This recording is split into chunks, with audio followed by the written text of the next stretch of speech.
Bismillahirrahmanirrahim. Assalamualaikum warahmatullahi wabarakatuh. Alhamdulillahi wa kafa, wassalatu wassalamu ala nabiyyina al-mustafa wa ala alihi wa sahbihi wa man sara ala nahjihi waqtafa.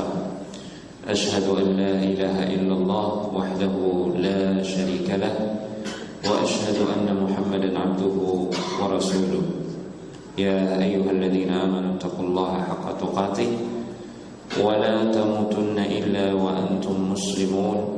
يا أيها الناس اتقوا ربكم الذي خلقكم من نفس واحدة وخلق منها زوجها وبث منهما رجالا كثيرا ونساء واتقوا الله الذي تساءلون به والأرحام إن الله كان عليكم رقيبا. يا أيها الذين آمنوا اتقوا الله وقولوا قولا سديدا يصلح لكم أعمالكم ويغفر لكم ذنوبكم ومن يطع الله ورسوله فقد فاز فوزا عظيما. أما بعد, jemaah yang dimuliakan Allah Subhanahu wa taala, kita bersyukur kepada Allah Subhanahu wa taala atas segenap nikmat dan taufiknya. Alhamdulillah kita diberikan taufik oleh Allah Subhanahu wa taala. Di pagi hari ini kita salat subuh berjamaah. Semoga Allah Subhanahu wa taala menerima setiap amal saleh kita. Khudifillah rahimani wa rahimakumullah.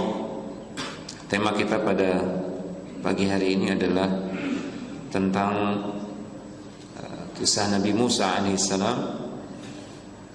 Namun kita ambilkan kisah tentang beliau yang mungkin jarang kita dengar, dan kisah ini tidak disebutkan di dalam Al-Quran, melainkan disebutkan dalam hadis Rasulullah SAW yang sahih.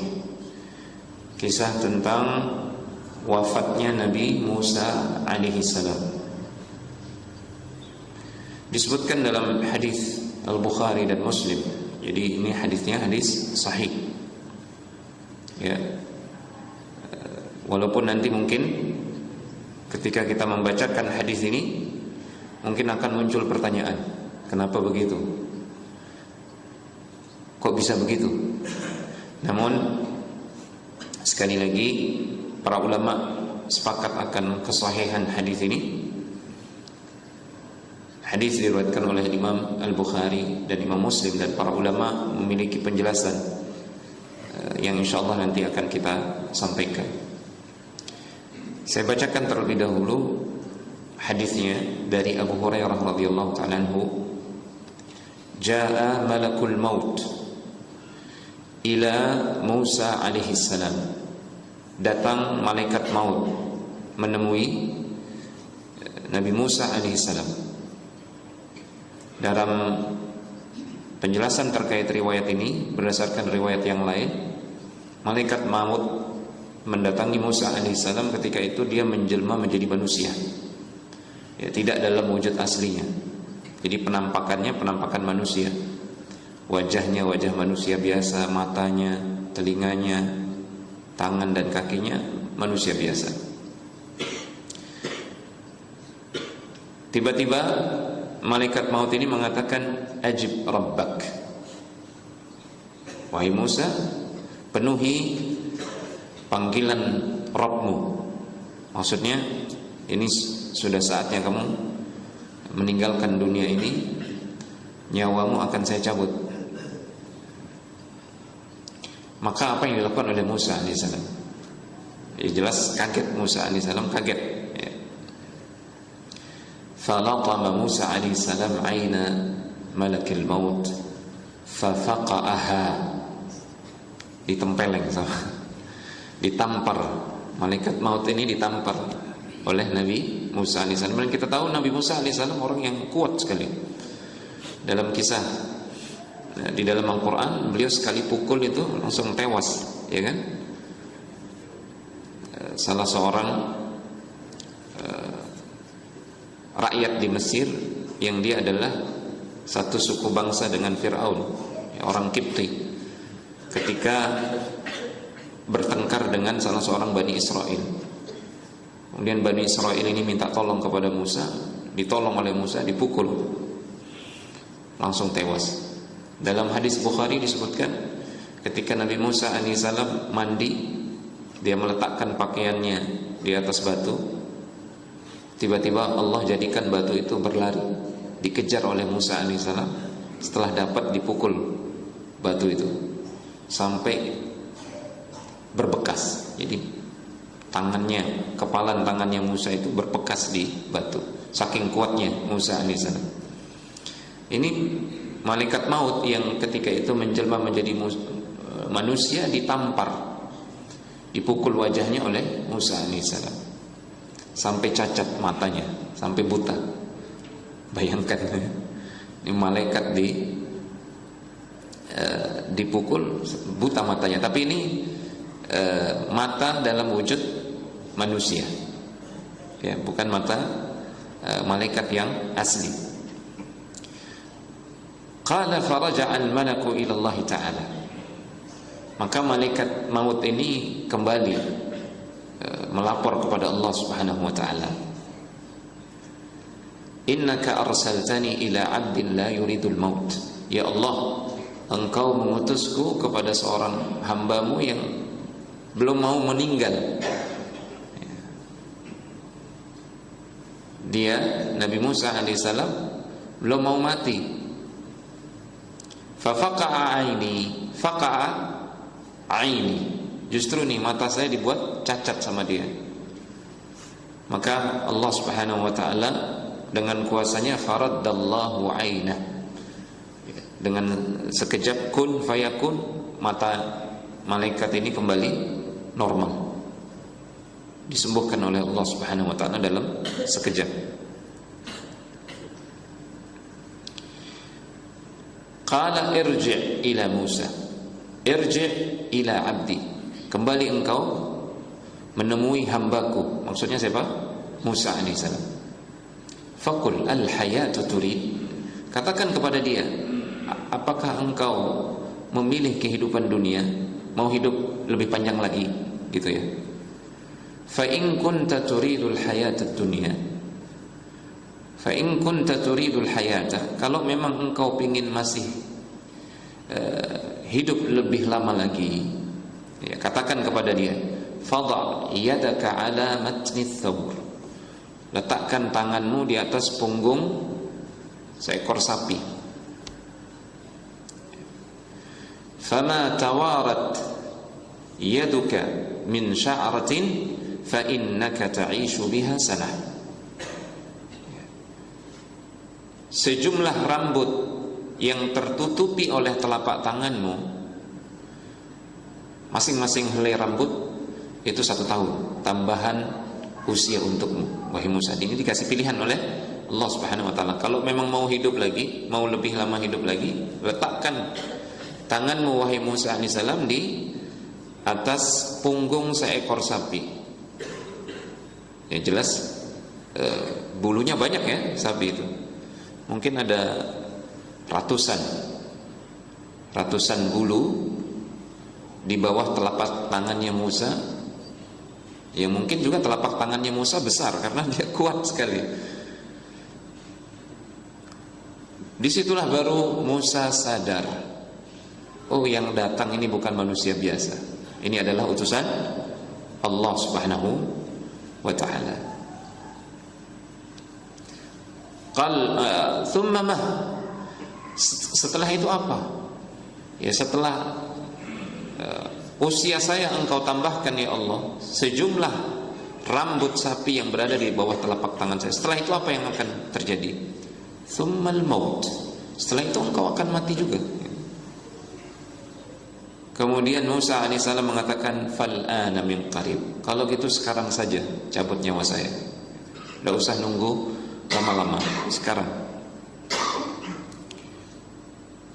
Rabbi amitni minal ardil muqaddasah. Namun Nabi Musa alaihissalam punya satu permintaan. Ya Allah, wafatkan aku dekat dengan al-ard al-muqaddasah, tanah suci. Maksudnya adalah Baitul Maqdis, Palestina. Kenapa dekat dengan Baitul Maqdis? Kenapa tidak di dalam Baitul Maqdis saja? Kenapa tidak di dalam tanah suci? Kenapa Kok tanggung gitu permintaannya Musa alaihissalam?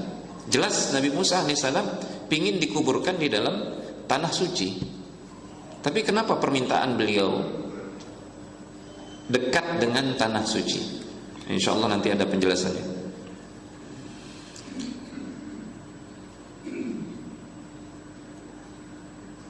Amitni minal ardil muqaddasah ramyatan bihajar. Sejauh lemparan batu ya Allah.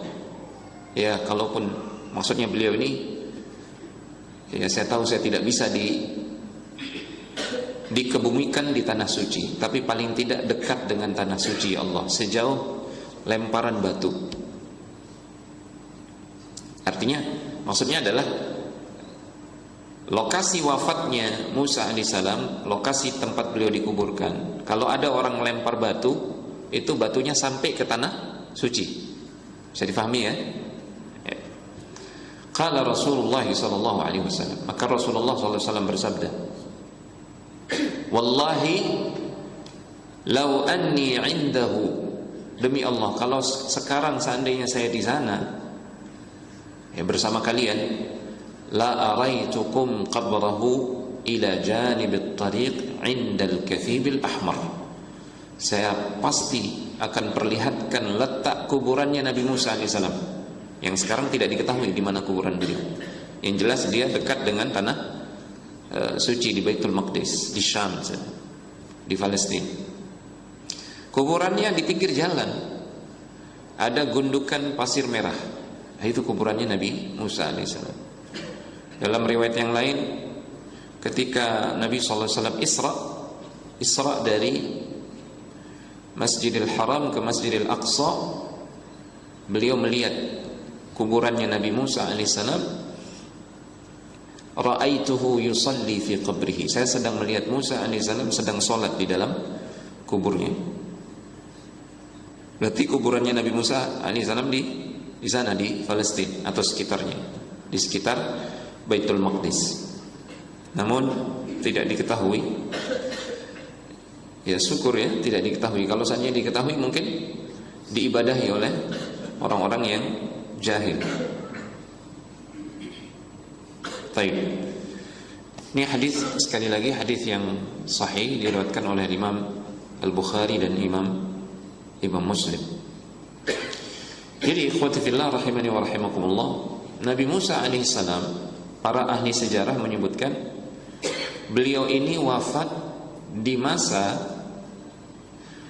Bani Israel itu dihukum oleh Allah Subhanahu wa taala tidak bisa masuk Baitul Maqdis. Yatihuna fil ard, itu yang menjadikan mereka terlunta-lunta selama 40 tahun di padang tih. Mereka mencari jalan untuk masuk ke Baitul Maqdis tapi tidak bisa. Ya.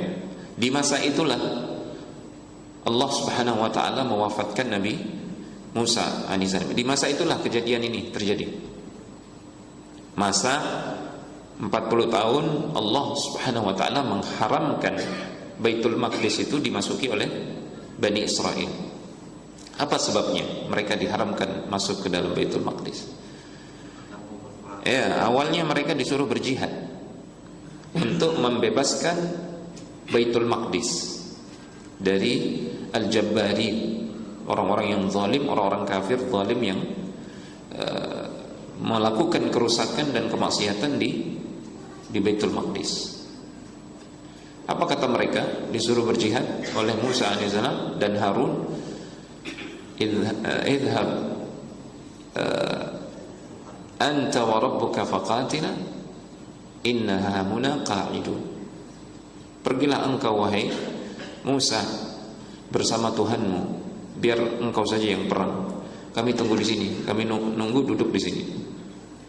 Seperti itu sikap kurang ajar mereka kepada nabi mereka sendiri. Padahal ini nabi dari kalangan Bani Israel, apalagi nabi dari kalangan Arab yang selain Bani Israel.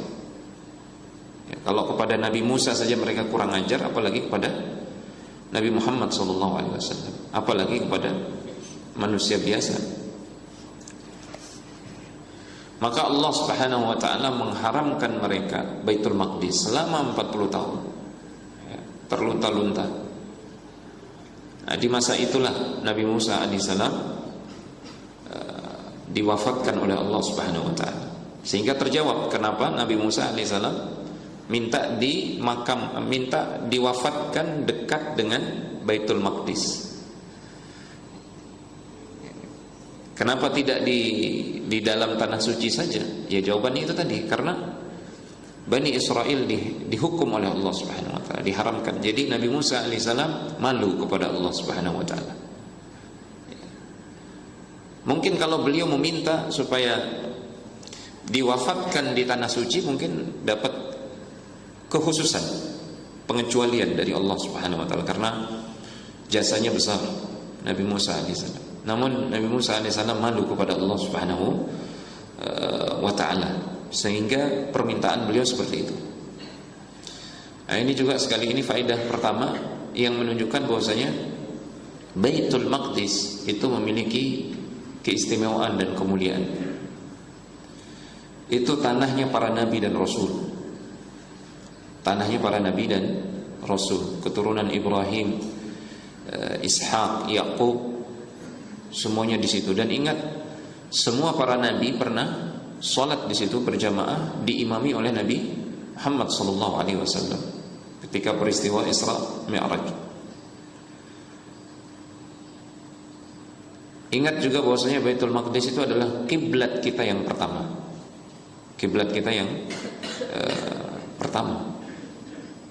Diabadikan di dalam Al-Qur'an, subhanalladzi asra bi'abdihi lailan minal masjidil harami ilal masjidil aqsa alladzi barakna haulah linuriyahu min ayatina. Maha suci Allah Subhanahu wa taala yang telah memperjalankan hambanya di malam hari. Dari mana? Dari Masjidil Haram ke Masjidil Aqsa. Disebut Masjidil Aqsa, diabadikan. Bahkan alladzi barakna haulahu, yang kami berkahi sekitarnya. Itu bumi yang diberkahi oleh Allah Subhanahu wa taala. Sehingga kita tidak boleh lupa akan Baitul Maqdis. Itu tanah kaum muslimin. Wajib bagi kita untuk menolong saudara-saudara kita, paling tidak dengan doa, paling tidak dengan doa, ya, saudara-saudara kita yang terzalimi di sana. Kemudian ikhwati fillah rahimani wa rahimakumullah, di sini mungkin ada beberapa pertanyaan terkait hadis ini.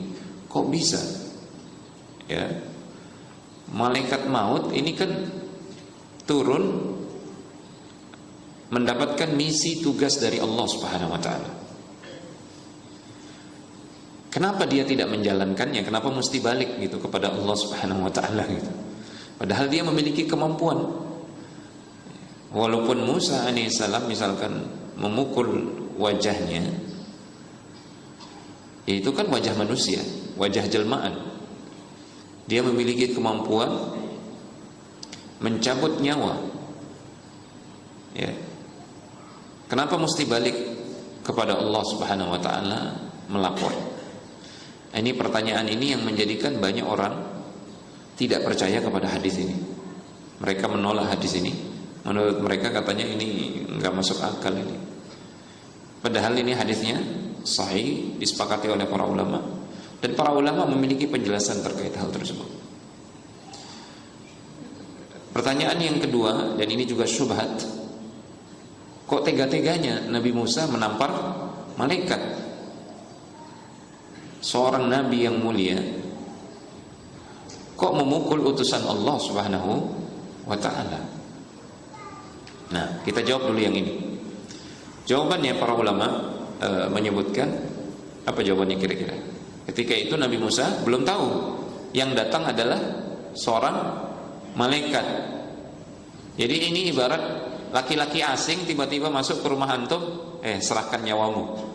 Kira-kira apa yang antum lakukan? Ya bela diri lah, ya kan? Itulah yang dilakukan oleh Musa alaihissalam. Menunjukkan juga bahwasanya secara asal kalau tidak diberitahu oleh Allah, seorang nabi tidak mengetahui perkara yang gaib, tidak mengetahui ilmu gaib. Ya, alimul ghaibi fala yuzhiru ala ghaibihi ahadan illa man irtada min rasulin. Allah Subhanahu wa taala dia zat yang maha tahu tentang perkara yang gaib. Tidak diberitahukan ilmu yang gaib itu kecuali kepada rasul yang dia ridhoi. Jadi ada ilmu gaib, informasi-informasi yang hanya diketahui oleh Allah, yang diberitahukan oleh Allah kepada nabinya. Ada juga yang disimpan, yang tidak diberitahukan. Salah satunya ini, kedatangan pertama kali malaikat maut menjelma menjadi manusia menuju bertemu dengan Musa di sana. Para ulama juga menjelaskan dalam syariat kita kalau ada orang ngintip dari luar rumah itu boleh. Yang dicolok matanya itu boleh. Yang ngintip ke dalam rumah kita, ya istilahnya dibikin cacat matanya, itu boleh dalam syariat. Ada hadisnya. Dan itu juga berlaku pada Musa alaihissalam, apalagi beliau adalah seorang nabi dan rasul. Loh, kok bisa ada malaikat yang datang menemui nabi dan nabinya tidak tahu itu malaikat? Ya bisa. Itu pernah terjadi di masanya siapa? Nabi Ibrahim alaihissalam. 3 orang malaikat utusan Allah Subhanahu wa taala yang diutus untuk mengadab kaum Lut, ya kan? Untuk diketahui Nabi Ibrahim dan Nabi Lut alaihissalam itu hidup sezaman. Nah, ini sejarah menyebutkan Nabi Lut ini bahkan keponakannya Nabi Ibrahim alaihissalam. Cuman beda lokasi misi. Kalau Nabi Ibrahim di Palestina, kalau Nabi Lut alaihissalam ditugaskan oleh Allah untuk mendakwahi Sodom, kaum Sodom itu. Ya, ada 7 negeri di situ. Dan semuanya pelaku sodomi. Diadab semua oleh Allah Subhanahu wa taala. Nah, sebelum diadab oleh Allah Subhanahu wa taala, 3 malaikat yang Allah utus untuk mengadab mereka ini bertamu dulu ke rumahnya siapa? Nabi Ibrahim alaihissalam, menjelma menjadi manusia. Sebutkan dalam surat Hud. Walaqad ja'at rusuluna Ibrahim bil busyra. Sungguh telah datang utusan-utusan kami kepada Ibrahim membawa kabar gembira. Qalu salama. Mereka mengucapkan salam. Qala salamun. Nabi Ibrahim menjawab salam mereka. Fama labitha an jaa bi'ijlin hanif. Bi'ijlin hanif. Tidak selang waktu yang lama Nabi Ibrahim menyuguhkan sapi panggang, anak sapi panggang. Ini padahal yang datang ini tidak dikenal oleh Nabi Ibrahim alaihissalam. Namun seperti inilah akhlak beliau, memuliakan tamu. Tapi kok ini makanan yang dihidangkan tidak disentuh-sentuh. Ya, falamma ra'a aydiyahum la tasilu ilaihi nakirahum. Manakala Nabi Ibrahim melihat kok tidak disentuh-sentuh ini makanan, maka mulai Nabi Ibrahim itu bertanya-tanya di dalam hati. Wa aujasa minhum khifah. Dan itu menjadikan Nabi Ibrahim takut, khawatir, ini siapa yang datang ini? Qalu la takhaf. Maka malaikat-malaikat ini mengatakan, jangan engkau takut wahai Ibrahim. Inna ursilna ila qaumi Lut. Kami ini diutus bukan kepada kaummu, tapi kami diutus kepada kaumnya Lut. Kami diutus untuk mengadab mereka. Ini dalil bahwasanya terkadang malaikat datang menjelma menjadi manusia dan tidak diketahui itu oleh seorang nabi. Bahkan malaikat Jibril itu sering menemui Nabi SAW dalam wujud manusia. Dalam hadis Umar itu kan jelas, dia bertanya, mal Islam, akhbirni anil Islam, anil iman, anil Islam, anil iman, anil ihsan. Disebutkan 3 hari setelahnya baru kemudian Nabi Muhammad SAW memberitahukan kepada Umar, huwa Jibril atakum yu'allimukum dinakum. Yang datang kemarin itu adalah Jibril untuk mengajarkan agama, inti-inti ajaran agama kepada kalian. Ya. Jadi sesuatu yang lumrah kalau seorang nabi tidak mengetahui yang datang itu adalah ternyata seorang malaikat. Nah, ini penjelasan para ulama. Kemudian para ulama juga menjelaskan Allah Subhanahu wa taala memang sengaja hendak menguji malaikat maut ini. Jadi para ulama mengatakan sebagaimana manusia diuji oleh Allah, malaikat juga diuji oleh Allah Subhanahu wa taala. Malaikat maut ini diuji seperti apa reaksinya setelah dipukul oleh Musa alaihissalam. Dia ini malaikat ya, dengan sekejap bisa saja membalas begitu kan?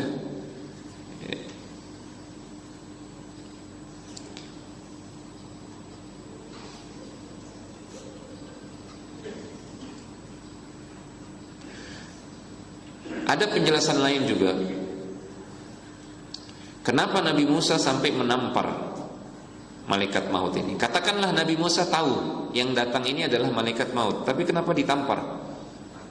Hah? Jawabannya kata para ulama, malaikat maut ini tidak memberikan penawaran. Karena semua nabi sebelum wafat itu diberikan penawaran. Mau lanjut hidup atau mau mati sekarang. Semua nabi. Sebagaimana yang disebutkan oleh Nabi Muhammad, Nabi kita yang mulia alaihi salatu wassalam, ma min nabiyyin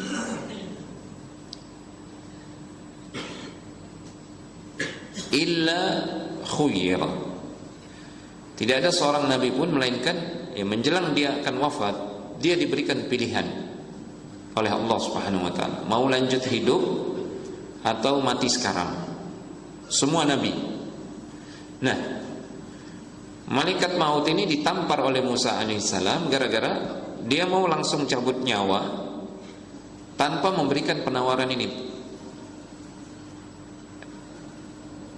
Padahal itu seharusnya dilakukan. Ini sebagian ulama menjawab seperti itu. Ya. Namun yang lebih tepat adalah Nabi Musa tidak tahu yang datang adalah seorang malaikat. Ya. Dalilnya satu tadi, Nabi Musa alaihissalam ketika itu belum mendapatkan khiyar, pilihan atau penawaran. Jadi dia tidak sangka, dia tidak menyangka bahwasanya dia akan diwafatkan. Karena sebelum wafat pasti diberikan pilihan terlebih dahulu oleh Allah Subhanahu wa taala. Nah, ini indikasi kuat bahwasanya Nabi Musa mengira yang datang ini adalah bukan malaikat, bukan malaikat maut, apalagi malaikat maut ya. Karena sebelumnya sekali lagi tidak ada penawaran. Dalam riwayat Bukhari, ini cerita dari Aisyah. Dalam riwayat Bukhari radhiyallahu ta'ala anhu disebutkan, kana Nabi sallallahu alaihi wasallam yaqul wa huwa sahih. Nabi sallallahu alaihi wasallam dulu ketika masih sehat, sebelum sakit yang mengantarkan kepada ajal beliau itu, beliau pernah bersabda, innahu lam yuqbad nabiyyun hatta yura maq'adahu minal jannah thumma yukhayyar. Tidak ada seorang nabi pun tidak ada seorang nabi pun yang akan diwafatkan sebelum ditampakkan untuknya tempatnya di surga. Kemudian dia diberikan pilihan, mau mati sekarang atau mau lanjut hidup. Nah, ketika itu Musa alaihissalam belum diperlihatkan oleh Allah tempatnya di surga, belum juga diberikan pilihan, sehingga bahkan kita bisa mengatakan Nabi Musa alaihissalam yakin betul yang datang ini orang asing, manusia biasa, orang asing, bukan malaikat. Nah, sekaligus ini juga menjawab pertanyaan yang tadi, kok malaikat maut ini tidak jadi mencabut nyawa? Kok bisa? Orang kalau sudah nyawanya atau ajalnya sudah tiba kan, La yastakhiruna sa'atan wa la yastaqdimun. Tidak bisa ditunda walaupun sekejap, ya, tidak bisa juga dipercepat kalau sudah datang ajal itu. Dan ini kok justru nggak jadi dicabut nyawanya. Nah ini kok, yang apakah ini berarti takdir Allah tidak berlaku, tidak berjalan gitu? Jadi jawabannya adalah, jadi memang ketika itu ajalnya Nabi Musa belum tiba, belum saatnya. Jadi ini Allah Subhanahu wa taala sengaja mengutus malaikat maut ini sebagai ujian. Sebagai ujian juga bagi malaikat maut ini. Ya. Ajalnya belum tiba ketika itu. Kedatangan malaikat maut yang pertama, ajal Nabi Musa memang bukan saat itu. Ini murni sebagai ujian. Persis seperti kisahnya Nabi Ibrahim alaihissalam yang yang mendapatkan isyarat wahyu melalui mimpi untuk menyembelih putranya Ismail, ya kan? Apakah Allah menginginkan kematian Ismail ketika itu? Kan enggak. Diganti dengan kurban yang besar. Wa fadainahu bi dzibhin 'adzim. Digantikan oleh domba yang besar oleh Allah Subhanahu wa taala. Jadi memang ajalnya bukan saat itu Nabi Ismail. Dan cara meninggalnya juga bukan disembelih oleh abahnya. Dalam takdir Allah seperti itu. Ini mirip dengan kejadian Nabi Musa alaihissalam. Kedatangan malaikat maut yang pertama kali ini bukan itu ajalnya Nabi Musa alaihissalam. Ya. Baru kemudian setelah kedatangan yang kedua, barulah dia faham yang datang ini adalah malaikat maut. Indikasi kuat juga yang menunjukkan bahwasanya beliau tidak tahu yang datang adalah malaikat maut saat kedatangan yang pertama. Saat kedatangan yang kedua ini justru beliau minta, kalau gitu sekarang saja cabut nyawa saya. Menunjukkan bahwasanya kedatangan yang pertama dia nggak tahu. Dan sekaligus ini khotifillah rahimani wa rahimakumullah, para nabi dan rasul itu semuanya merindukan akhirat. Semuanya merindukan akhirat. Bayangkan Nabi Musa alaihissalam ditawari ratusan tahun lagi oleh Allah Subhanahu wa taala untuk hidup ratusan tahun lagi. Padahal kalau kita merenungi sejarahnya Nabi Musa alaihissalam, ada satu misi belum tertunaikan di masa hidup beliau itu. Apa misinya? Misi untuk masuk ke Baitul Maqdis, membebaskan Baitul Maqdis. Ini misi yang tertunda. Ya. Tapi beliau lebih memilih diwafatkan oleh Allah Subhanahu wa taala. Ma'ar rafiqil a'la. Itu juga yang jadi pilihan Nabi Muhammad sallallahu alaihi wasallam ketika wafat di rumahnya Aisyah. Aisyah sendiri yang mengatakan, beliau mengucapkan ma'ar rafiqil a'la, ma'ar rafiqil a'la, ma'ar rafiqil a'la. Ya Allah, aku memilih bersama teman-teman di tempat yang tinggi. Baru kemudian Aisyah sadar, oh ini maksud Rasulullah SAW sabdanya ketika beliau masih sehat. Tidak ada seorang nabi pun menjelang dia wafat melainkan diberikan pilihan, mau tetap hidup atau wafat sekarang. Dan ternyata beliau memilih diwafatkan sekarang. Ini menunjukkan bahwasanya para nabi itu kerinduannya kepada akhirat. Ya.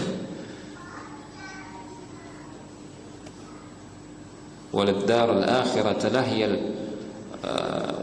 wa innad daral akhirata lahiyal hayawan. Karena kehidupan akhirat itulah sebenar-benarnya kehidupan yang sejati. Wa mal hayatud dunya illa mata'ul ghurur. Adapun kehidupan kita saat ini nanti ketika kita dibangkitkan di akhirat, kita akan merasa kehidupan kita di dunia ini seperti mimpi. Seperti mimpi. Yauma yarawnaha ka'annahum yauma yarawnaha lam yalbathu illa 'ashiyatan aw duhaha. Saat mereka melihat kehidupan akhirat, barulah di situ mereka sadar ternyata kehidupan dunia itu cuman sebentar, kayak orang kita tidur, mimpi, kemudian bangun. Karena kehidupan yang sejati itu kehidupan di akhirat. Itulah yang dipilih oleh para nabi dan rasul, dan para pengikut nabi dan rasul seharusnya seperti itu. Ya. Lebih mementingkan kehidupan dunia daripada lebih mementingkan kehidupan di akhirat daripada kehidupan di dunia. Nah, baik, mungkin hanya ini khotifillah rahimani wa rahimakumullah.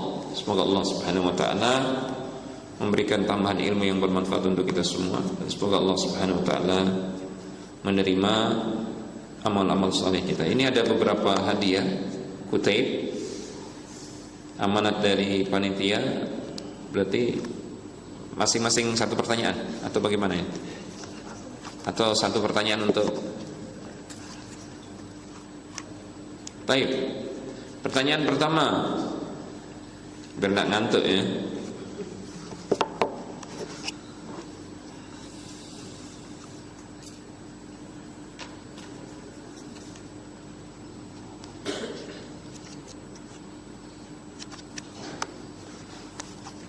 Kenapa Nabi Musa alaihissalam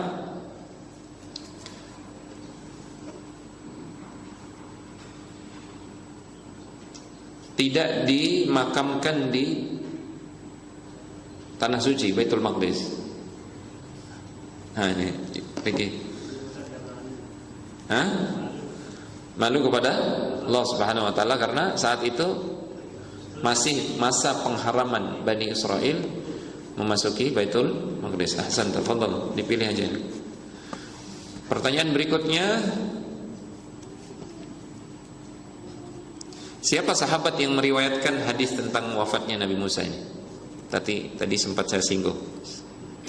Ya, Pak. Abu Hurairah, barakallahu fikum. Silakan dipilih, Pak. Pertanyaan terakhir,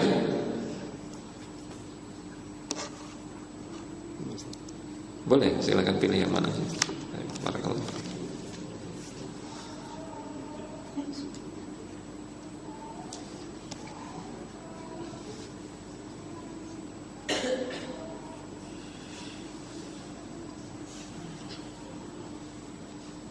Kenapa Nabi Musa alaihissalam tega-teganya sampai menampar utusan Allah, malaikat?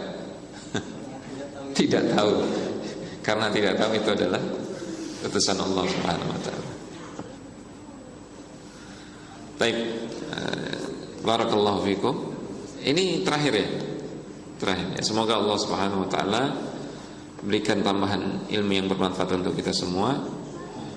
Dan nanti malam sudah masuk 10 malam terakhir ya. Ya. Jadi memang kebiasaan Rasulullah, para sahabat dan para salaf di 10 malam terakhir itu kebalik dia. Jadi malamnya itu betul-betul begadang untuk beribadah. Begadang untuk beribadah. Jadi secara asal begadang itu kalau tidak ada kebutuhan dimakruhkan oleh para ulama.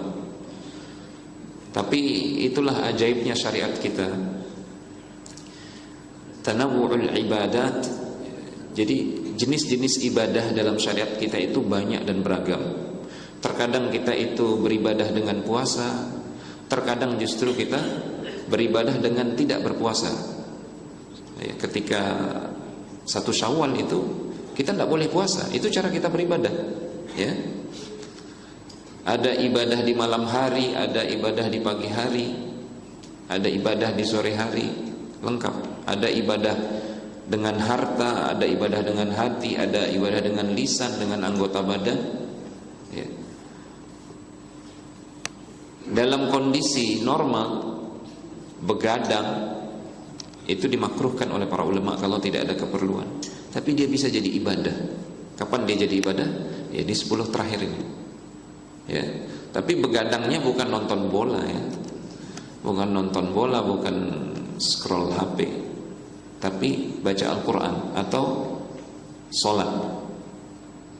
Ya, sholat malam. Kemudian saya ingatkan juga ibadah yang paling utama di 10 terakhir ini sholat. sholat malam. Ya, sholat malam. Karena itu yang dilakukan oleh Rasulullah SAW dan para sahabat. Kenapa sholat?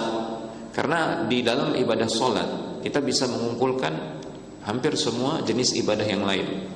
Zikir ada di dalam sholat, doa ada di dalam sholat, tilawah Al-Quran juga di dalam sholat, ya. Sujud, kondisi sedekat-dekat hamba dengan Allah itu ada dalam sholat. Jadi jangan sibuk dengan amalan yang lain kemudian meninggalkan sholat malam. Berarti itu kita meninggalkan yang lebih utama, kemudian kita melakukan yang tidak lebih utama. Ya. Setelah sholat, berikutnya adalah berzikir, dan sebaik-baik zikir adalah tilawah Al-Quran. Ya. Kemudian berdoa. Baru kemudian ibadah yang lain seperti berinfak dan yang lainnya. Ya. Ini yang menjadi tuntunan Rasulullah SAW dan para salaf. Para salaf itu tradisi mereka membangunkan keluarga juga di 10 malam terakhir. Qumu la'allakum la tudrikuhu ba'da amikum hadza. Bangun, disuruh bangun anggota keluarganya. Boleh jadi tahun depan kalian tidak mendapati Ramadan. Jadi manfaatkan, apalagi di malam-malam ganjil. Ya, malam-malam ganjil itu kita upayakan lebih ekstra. Para ulama, sebagian ulama mengatakan apalagi di malam 27, karena sahabat yang mulia Ubay bin Ka'ab itu sampai bersumpah Lailatul Qadar itu malam 27. Dalam riwayat Sahih Muslim beliau diriwayatkan sampai bersumpah malam Lailatul Qadar itu adalah malam yang kita dulu diperintahkan oleh Rasulullah untuk bangun sholat, dan itu adalah malam ke-27. Namun ini pendapat beliau dipegang oleh sebagian ulama. Sebagian ulama yang lain menjelaskan Lailatul Qadar itu setiap tahun berpindah-pindah. Jadi bisa jadi malam 21, 23, 25 atau 29. Apakah mungkin dia jatuh di malam ke-6? Itu juga tidak dinafikan oleh para ulama. Ya. Tidak ada para ulama yang mengatakan Lailatul Qadar itu mustahil turun di malam ke-6. Tapi peluang terbesarnya sebagaimana dalam hadis adalah taharrau lailatul qadri fil witri fil ashril awakhir min Ramadan. Carilah Lailatul Qadar itu di malam-malam ganjil, di 10 terakhir Ramadan. Kemudian yang perlu diingat juga, kalau kita sudah berupaya beribadah lebih di 10 terakhir Ramadan itu, yang paling penting adalah menjaga kantong pahala kita supaya tidak bocor. Ya, terutama yang perlu dijaga adalah hati. Ini bahaya, ya, karena syaitan ini yang diserang hati ini. Bisa hangus semua pahala itu kalau hati ini tidak dijaga. Ya, contoh sederhana, ujub. Ya, ada sebagian, ya insya Allah mudah-mudahan tidak ada di antara kita. Tapi kalaupun ada, ini harus segera bertobat dan dihilangkan. Dia rajin tiap malam ini sholat malam. Tiba-tiba dia ngelihat temannya hanya datang di malam ganjil. Kemudian dia berbisik dalam hatinya, ini cuma cari malam ganjil aja, kemana malam genap. Ini bisa jadi ujub yang menghapuskan amal ibadah dia. Pahala dia hapus gara-gara itu, na'udzubillah. Ya, kita nggak tahu kondisi orang yang hanya datang malam ganjil. Boleh jadi dia capek, sibuk bekerja untuk anak istrinya, dan itu juga ibadah kalau diniatkan karena Allah Subhanahu wa taala. Boleh jadi dia malam ganjil pun dia memaksakan diri untuk datang untuk bisa sholat. Ya, justru kita bersyukur dia datang. Ya, jangan dikerdilkan, jangan diremehkan. Khawatirnya itu ujub yang bisa menghapuskan pahala amal ibadah kita. Mungkin hanya ini. Subhanakallahumma, ya.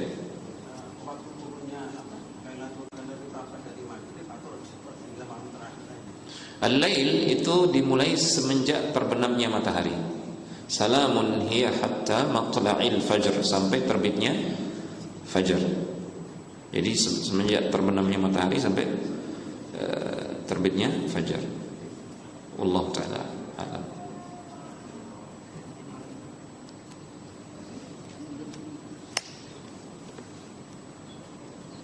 Kemudian ini kebetulan saya ingat, ini juga penting. Penting juga memahami fikih prioritas di dalam beramal. Ini penting.